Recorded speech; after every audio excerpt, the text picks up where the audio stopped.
Venezuela is once again in the international spotlight as media reports and geopolitical observations indicate the country is on high alert amid rising tensions in the Caribbean region. This situation has drawn further attention with the arrival of approximately 5,000 elite United States troops in Puerto Rico, a strategic U.S. territory located in the heart of the Caribbean. While no official statement explicitly names Venezuela as a direct target, evolving political, military, and economic dynamics suggest a strong correlation between the troop deployment and Venezuela's increasingly complex geopolitical landscape. This observation opens up ample scope for analysis regarding how major powers project their power, as well as how countries in the region respond to simultaneous external and internal pressures. In recent years, Venezuela has frequently found itself in the grip of multidimensional crises.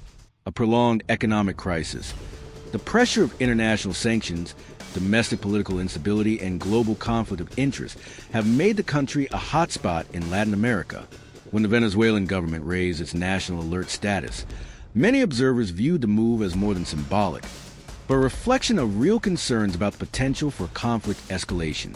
Increased military patrols, territorial defense exercises, and strong statements from senior officials signal that Caracas is preparing for various contingencies, both military and non-military. On the other hand, the presence of 5,000 elite U.S. troops in Puerto Rico cannot be viewed as an ordinary event.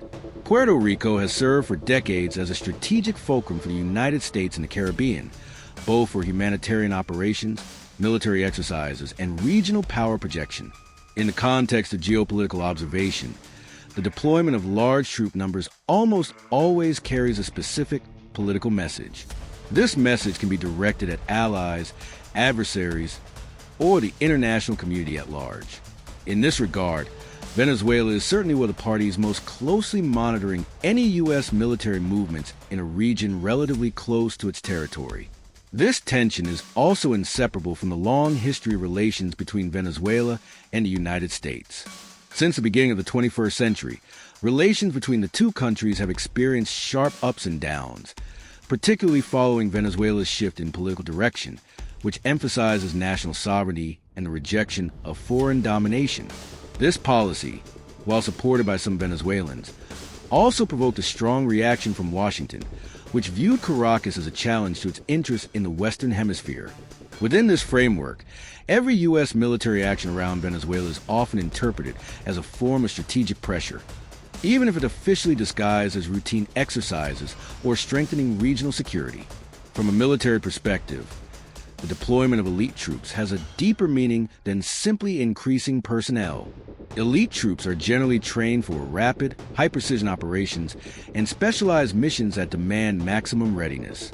Their presence in Puerto Rico signals that the U.S. wants to ensure its rapid response capability to various scenarios in the Caribbean and Latin America. For Venezuela, this certainly raises concerns, especially when linked to the narrative of interventionism frequently echoed in Venezuelan domestic political discourse.